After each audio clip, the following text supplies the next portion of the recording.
O relógio profético de Daniel está se desenrolando diante dos nossos olhos, e talvez você ainda não tenha percebido o que isso significa.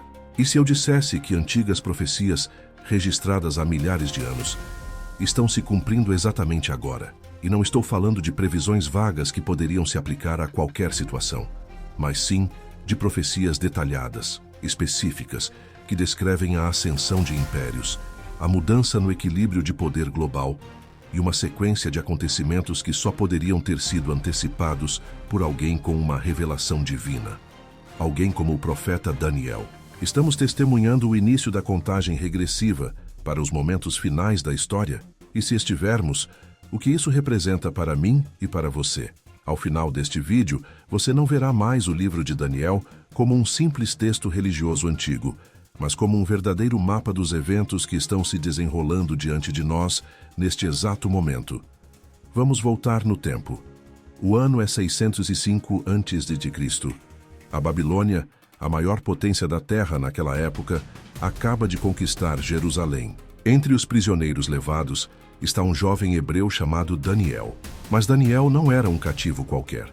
Ele foi abençoado por Deus com um dom extraordinário. A capacidade de interpretar sonhos e visões com uma precisão tão impressionante que até os reis babilônicos se renderam ao seu dom. Mais de 2.500 anos depois, estamos vendo com os próprios olhos suas profecias se cumprirem. Isso tudo seria apenas coincidência? Difícil acreditar. Uma das profecias mais impactantes de Daniel é sobre um tempo de angústia, um período sem precedentes na história da humanidade. A Bíblia descreve esse momento como uma tribulação tão severa que jamais houve algo comparável. Será que já estamos às portas desse tempo profetizado sem sequer perceber? O que exatamente significa esse tempo de angústia que nunca foi visto antes? E por que há indícios de que ele pode estar mais próximo do que imaginamos? É uma profecia que causa temor até mesmo nos crentes mais firmes, porque uma vez iniciada, não haverá volta. Pode ser o último alerta antes que tudo comece. Um tempo marcado por sofrimento extremo, colapso da ordem mundial, caos e destruição em escala jamais registrada. Daniel chamou essa fase de tempo de angústia, enquanto Jesus a nomeou como a grande tribulação. E agora, diante dos sinais cada vez mais evidentes, precisamos nos perguntar: será que ela já começou? Se a resposta for sim, talvez o tempo que nos resta já esteja se esgotando. Em Daniel 12:1, lemos que o arcanjo Miguel se levantará, o grande príncipe que protege o povo de Deus, e haverá uma tribulação como nunca houve desde que existem nações. Nesse cenário, nações desabariam, guerras de proporções inimagináveis se espalhariam, a terra tremeria, e o mal dominaria o mundo como nunca antes.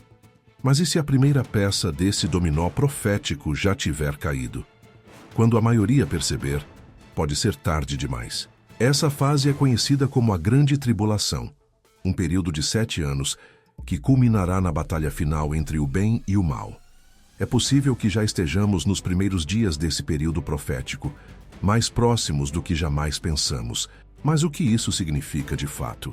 E mais importante, será que já estamos vivendo os momentos iniciais disso agora mesmo? As Escrituras indicam que tudo começará com um acordo de paz ilusório, um tratado que parece trazer tranquilidade, mas que na verdade será uma armadilha. E se esse tratado já foi firmado, mesmo que o mundo ainda não tenha percebido, quem realmente se beneficia com isso? Porque no instante em que ele for ativado, a próxima fase das profecias se desencadeará, e não haverá como desfazer o que está por vir. Quando a grande tribulação começar, o mundo nunca mais será o mesmo. Esse será o momento do juízo, o derramamento da ira de Deus sobre uma humanidade que escolheu rejeitá-lo. Não se trata apenas de guerras ou tempos difíceis. Estamos falando do pior período da história humana, com duração de 7 anos. No livro do Apocalipse, o apóstolo João tem uma visão de um rolo selado com 7 selos.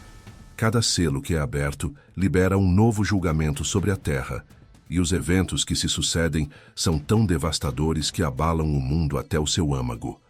João descreve: "E olhei, e eis um cavalo branco, e o que estava montado nele tinha um arco, e foi-lhe dada uma coroa, e ele saiu vencendo e para vencer.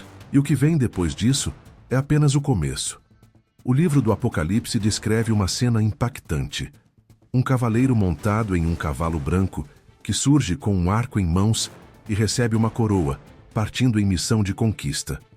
A princípio, o mundo o exalta e o acolhe, celebrando sua chegada como se fosse um salvador, um líder que traria ordem e esperança. Mas, quando a verdade for revelada, já será tarde demais para detê-lo. E se essa figura já estiver entre nós? E se, sem perceber, o mundo inteiro já estiver caindo sob o encanto de sua mentira? Ele não chega trazendo verdadeira paz. Esse cavalo branco não representa salvação, mas sim uma ilusão cuidadosamente arquitetada. Esse personagem não é outro senão o Anticristo. Ele se levantará com promessas de união, estabilidade e reconciliação global, oferecendo respostas para as maiores crises da humanidade. No entanto, suas palavras são enganosas, e sua verdadeira intenção é o controle total. A humanidade será seduzida e bilhões seguirão seus passos, crendo estarem encontrando redenção. Mas quando despertarem, já estarão presos em sua armadilha. A promessa de paz é falsa. A harmonia que ele aparenta trazer é apenas uma máscara para um plano muito mais sombrio. E então virá a segunda fase. O segundo cavalo, agora vermelho, galopa sobre a terra. Seu cavaleiro recebe autoridade para tirar a paz do mundo, e o caos se espalha. As pessoas se voltarão umas contra as outras, e a violência tomará conta de tudo. Está escrito em Apocalipse 6:4 que esse cavaleiro trará a guerra, e não apenas um conflito isolado, mas um cenário global de destruição, um colapso total da ordem mundial. Guerras explodirão em todos os cantos. Nações se enfrentarão como nunca antes, e a violência se espalhará como fogo em mato seco. Milhões perderão a vida, e talvez estejamos à beira dessa catástrofe sem sequer perceber. Mas a guerra é apenas o começo. O que se segue é ainda mais assustador. Um terceiro cavalo aparece, negro como a noite, e seu cavaleiro traz consigo a fome. Uma voz declara: uma medida de trigo por 1 denário e 3 medidas de cevada pelo mesmo valor. Mas não danifiques o azeite e o vinho. Isso significa que os alimentos básicos se tornarão escassos e tão caros que somente os ricos poderão sobreviver. A economia mundial entrará em colapso. O dinheiro perderá seu valor, e o desespero tomará conta dos lares. Pessoas venderão tudo o que têm apenas por uma refeição. A fome se tornará uma arma, e os pobres sofrerão terrivelmente. Quando a comida some, a esperança se esvai junto. E então surge o quarto cavalo, pálido, como a morte. Seu cavaleiro carrega o nome da própria morte, e o inferno o segue de perto. Apocalipse 6:8 deixa claro que este não é um simples momento de crise. É um cenário de extermínio em massa. 1/4 da população da Terra será destruído por guerras, fomes, pestes e até ataques de animais selvagens. O sofrimento ultrapassará qualquer coisa já registrada na história. Essas 4 calamidades, guerra, fome, pestilência e feras, não foram previstas por acaso. Elas compõem um plano profético que está se cumprindo, não apenas se repetindo como um ciclo da história. O mundo que conhecemos se tornará irreconhecível. E quando o 5º selo for aberto, João vê algo ainda mais perturbador. Sob o altar estão as almas daqueles que foram mortos por defenderem a palavra de Deus. Nesse tempo, os que se recusarem a seguir o Anticristo serão perseguidos. Não serão tratados como criminosos comuns, mas caçados como presas. Os fiéis, os cristãos, enfrentarão prisões, torturas e morte, não por violência, mas por sua fé em Jesus Cristo. Já estão sendo criadas leis que, disfarçadamente, pavimentam o caminho para essa perseguição. E se isso já está em andamento, então estamos mais perto do fim do que qualquer um gostaria de admitir. Logo em seguida, o 6º selo é rompido, e o planeta treme. Um terremoto de proporções catastróficas sacode a Terra. O sol escurece como tecido negro, e a lua se torna vermelha como sangue, como está descrito em Apocalipse 6:12. O aumento de terremotos e eclipses seria um alerta do céu. Se for, O que está por vir será ainda mais destrutivo. Vulcões entrarão em erupção. Tsunamis varrerão cidades inteiras. Meteoros colidirão com a terra e as pessoas desesperadas clamarão pela morte. Mas ela não virá. Este é apenas o começo do juízo. Por fim, o 7º selo é aberto e há silêncio no céu por cerca de meia hora. Um silêncio que não traz paz, mas sim um presságio sombrio. É como se toda a criação segurasse a respiração diante do que está prestes a acontecer. O que virá após esse silêncio é indescritível. A terra será julgada. Os eventos que antes pareciam impossíveis agora se tornarão realidade. E o que resta a cada um de nós é escolher de que lado estaremos quando tudo isso se cumprir. Quando até o céu se cala, é sinal de que a terra deveria estremecer. O silêncio celestial não é vazio. Ele é ensurdecedor. O momento mais aterrador do juízo divino não é quando o castigo começa, mas quando Deus deixa de intervir. Quando o último selo é finalmente rompido, até os anjos cessam seus cânticos, e o motivo desse silêncio não é paz. É o presságio de algo ainda mais terrível que está para acontecer. O que vem a seguir são os julgamentos das trombetas. Os 7 selos, por mais assustadores que sejam, são apenas o prelúdio. O verdadeiro impacto começa com as 7 trombetas, e depois delas os 7 cálices da ira de Deus. Tudo o que veio antes parecerá um aviso suave, perto do que está por vir. O cenário que se desenha a seguir não é apenas apocalíptico, é o clímax da justiça divina sendo derramada por completo sobre um mundo que escolheu ignorá-lo. O que acontecerá com aqueles que ainda estiverem vivos quando essa fúria divina for desencadeada sem limites?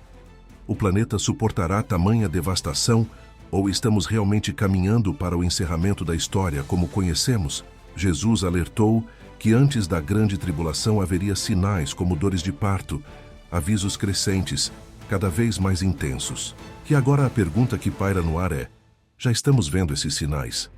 Estaríamos no limiar da profecia ou ela já começou sem que o mundo se desse conta? Se de fato já estivermos dentro desse período profético, então não há mais como deter o que vem pela frente. A linha foi cruzada, e o tempo de escolher um lado não é amanhã, é agora, porque quando o julgamento finalmente descer, não haverá segunda chance. E quando as pessoas entenderem o que está acontecendo, pode ser tarde demais. Daniel 12 nos revela outro evento de proporções indescritíveis, a ressurreição dos mortos. E se eu dissesse que, em algum momento, os mortos se levantarão? Mas essa ressurreição será uma bênção ou um pesadelo? Porque tudo dependerá de qual lado da eternidade você estará. Para alguns, será o maior motivo de esperança. Para outros, o mais terrível horror. Esse momento será uma das experiências mais impactantes da história da humanidade e não poderá ser evitado nem revertido. A Bíblia não fala de espíritos vagando ou de zumbis, mas de pessoas reais, revividas em corpo e alma. Haverá um despertar universal, um chamado divino no qual todos os que já viveram voltarão à vida. Alguns ressurgirão para uma existência eterna ao lado de Deus. Outros para vergonha e condenação eternas. O livro de Daniel fala claramente: e muitos dos que dormem no pó da terra ressuscitarão, uns para a vida eterna, e outros para vergonha e desprezo eterno. Essa é uma das passagens mais sombrias e profundas das Escrituras. Daniel enxergou um tempo no qual as sepulturas se abrirão, mas o que ninguém sabe é quando isso vai acontecer. E se for ainda durante nossa geração, estaríamos preparados? A Bíblia distingue 2 ressurreições distintas: a dos justos, quando aqueles que creram em Cristo ressuscitarão para a vida eterna, e a dos ímpios, que ressuscitarão para o juízo final. Essas não são metáforas ou alegorias espirituais, são eventos reais, já estabelecidos no calendário divino. Chegará o dia em que a paciência de Deus se encerrará. Nesse momento, todos aqueles que viveram longe da verdade prestarão contas. E talvez esse dia esteja mais próximo do que muitos ousam imaginar. O problema é que o dia do julgamento nunca avisa quando vai chegar. Ele apenas vem. Esse acontecimento é conhecido como o juízo final, o julgamento definitivo diante do trono branco. Ali cada pessoa será confrontada com suas escolhas, seus atos e sua fé. Jesus Cristo, que há mais de 2000 anos veio ao mundo para oferecer salvação e graça, retornará, não mais como Salvador, mas como juiz. O mesmo que morreu em dor para nos oferecer perdão, agora virá para exercer justiça. A expressão primeira ressurreição nos ajuda a compreender uma verdade importante sobre os últimos dias. A palavra ressurreição, do grego anástasis, aparece cerca de 40 vezes no Novo Testamento, sempre com o sentido de trazer de volta à vida o corpo de uma pessoa. Quando um cristão morre, seu espírito vai ao encontro de Deus, mas seu corpo permanece na terra. Já os que não creram ao morrerem, têm seu espírito levado a um lugar de espera, mas também aguardam sua ressurreição, para a condenação. Tudo isso aponta para uma única verdade inevitável. A eternidade existe. E todos, sem exceção, um dia se levantarão diante dela, seja para viver para sempre com Deus ou para enfrentar a consequência eterna da separação dele. A questão mais importante de todas, então, não é se a ressurreição acontecerá. A verdadeira pergunta é: em qual das duas você estará? Quando uma pessoa morre sem Cristo, seu corpo permanece na sepultura e seu espírito vai para um lugar chamado Hades, um estado de espera. O mesmo acontece com os que creem, exceto que seus espíritos estão com o Senhor, enquanto seus corpos também repousam na terra. Mas a Bíblia afirma com clareza que chegará um dia em que tanto os corpos dos que creram, quanto os daqueles que rejeitaram a fé em Cristo, serão ressuscitados. A diferença, no entanto, está no destino que os espera. Os justos ressuscitarão para experimentar a glória eterna ao lado de Deus, enquanto os ímpios ressuscitarão para enfrentar o julgamento eterno. Existe uma distinção fundamental entre a primeira e a segunda ressurreição. A primeira, que envolve os fiéis, não ocorre de uma vez só, mas em diferentes momentos, como parte do plano redentor de Deus. Já a segunda ressurreição, que envolve os que rejeitaram a verdade, acontecerá de forma coletiva, de uma só vez, e será posterior ao reinado milenar de Cristo sobre a terra. A finalidade dessa segunda ressurreição é clara: trazer os descrentes de volta à vida para que compareçam diante do trono do juízo final, o chamado Grande Trono Branco. Nesse julgamento, como relata o livro do Apocalipse, até os céus e a terra fugirão da presença daquele que está assentado no trono, mas não encontrarão para onde escapar. Nenhuma criatura poderá se esconder. Não haverá exceções.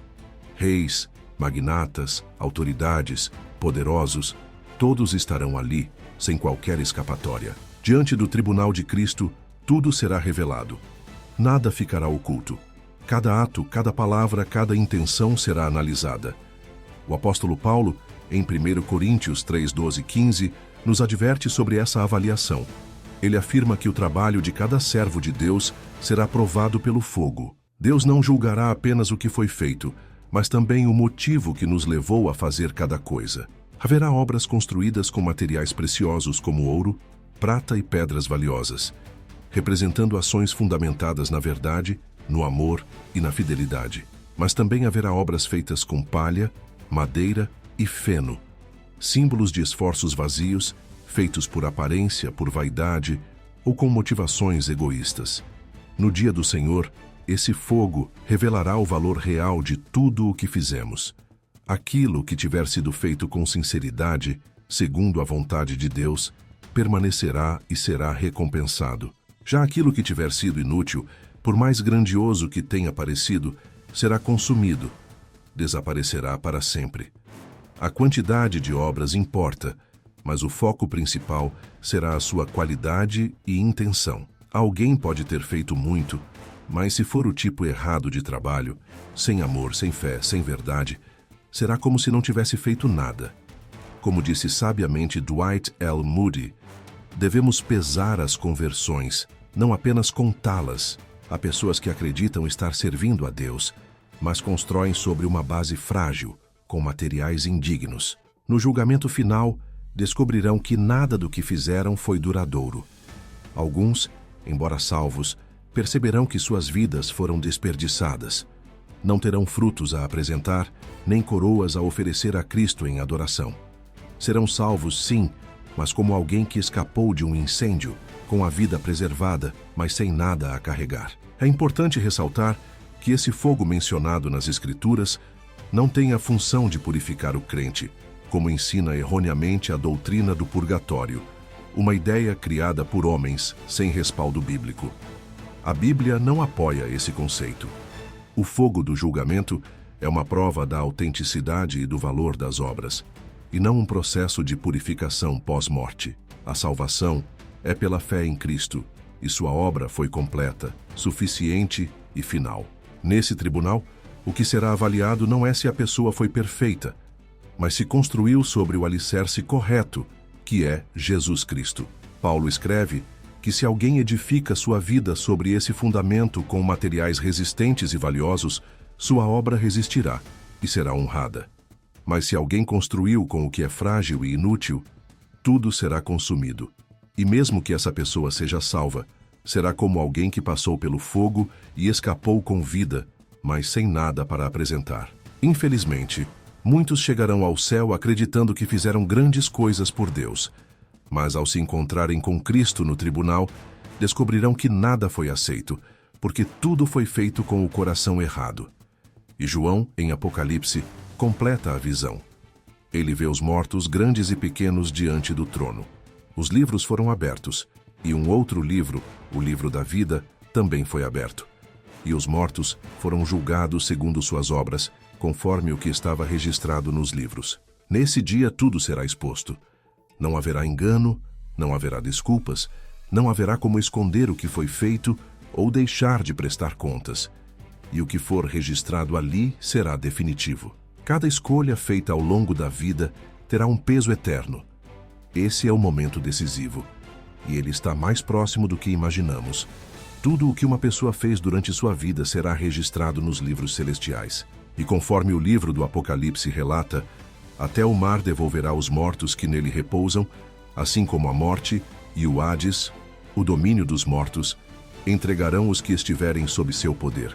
E então, todos, sem exceção, serão julgados conforme suas ações. Esse julgamento descrito em Apocalipse 20, 12 e 13 não é um inquérito para descobrir os fatos, porque os fatos já estão perfeitamente conhecidos. Trata-se da sentença final para aqueles que já foram considerados culpados diante de Deus. Naquele dia, não haverá argumentos, não haverá justificativas. Toda alma verá com absoluta clareza não apenas a santidade e justiça de Deus, mas também a profundidade de seus próprios pecados e a gravidade de ter rejeitado o amor do Pai. Talvez, nesse instante derradeiro, a pessoa perceba que o Criador sempre compreendeu suas dores e que por isso mesmo enviou seu Filho para oferecer esperança e salvação. Mas, se o nome dela não estiver escrito no livro da vida, será tarde demais. O livro da vida é o registro celestial que contém os nomes daqueles que confiaram em Deus e aceitaram sua salvação. Quem não estiver nesse livro será julgado pelas próprias obras. E diante da perfeição divina, nenhuma obra humana será suficiente para garantir salvação. Por isso, essa é a pergunta mais importante que alguém pode se fazer. Meu nome está no livro da vida. Aqueles que rejeitaram a fé em Cristo serão avaliados segundo o que fizeram, mas inevitavelmente serão considerados culpados, pois confiaram em si mesmos em vez de se renderem à graça. No dia do juízo não haverá quem escape. Por outro lado, os que colocaram sua confiança em Jesus terão seus pecados perdoados e estarão registrados no livro dos justos. Para esses, o julgamento não será motivo de temor, pois a pena já foi paga na cruz pelo próprio Cristo. Esse dia marcará não apenas a justiça, mas também a consumação da salvação para os que creram. A Escritura também menciona um cenário dramático envolvendo o surgimento de dois grandes reis nos últimos tempos, o Rei do Norte e o Rei do Sul. Segundo Daniel 11, nos últimos dias, o Rei do Sul iniciará um ataque, e o Rei do Norte responderá com força esmagadora, como um redemoinho, com cavalos, carros de guerra e uma imponente frota de navios invadindo terras, superando fronteiras e atravessando nações. A pergunta que muitos estudiosos fazem há séculos é: quem são esses dois reis? E mais, estariam eles já formando suas alianças finais diante dos nossos olhos? Se essas alianças já estão em formação, o conflito é inevitável. Por milênios, essa profecia permaneceu envolta em mistério. Mas agora, com os atuais alinhamentos geopolíticos, talvez estejamos prestes a testemunhar seu cumprimento. A ascensão desses dois poderes não é apenas um capítulo da história. É parte do plano profético para o encerramento dos tempos. A batalha entre eles será um divisor de águas, um ponto sem retorno que redesenhará o destino do mundo. A profecia de Daniel 11 é uma das mais longas e minuciosas de toda a Bíblia. Grande parte dela já se cumpriu com precisão impressionante, como o surgimento e a queda dos impérios da Pérsia, da Grécia e de Roma, além da perseguição ao povo de Israel.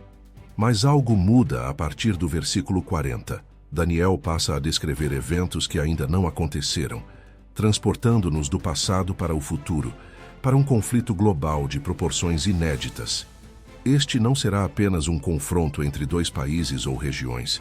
Será uma batalha pelo controle do futuro da humanidade. E as Escrituras já nos antecipam como tudo se desenrolará. O Rei do Sul será o primeiro a agir, talvez por meio de uma guerra direta, uma ofensiva militar iniciada por uma potência do Oriente Médio. Ou talvez por um ataque silencioso, como uma guerra econômica, bloqueando recursos essenciais como o petróleo, ou dominando cadeias de suprimentos globais. Poderia ainda ser uma ofensiva cibernética, sabotando governos, paralisando sistemas inteiros. Independentemente da forma, esse ataque desencadeará uma reação devastadora. O Rei do Norte responderá com força total, uma resposta feroz, avassaladora, como um furacão. E quando esse confronto acontecer, o mundo jamais será o mesmo. Será o início de uma sequência de eventos que marcará, de forma definitiva, os últimos capítulos da história da humanidade. Porque, no fim das contas, essa guerra não é apenas entre nações, é um embate entre forças que movem o destino da Terra.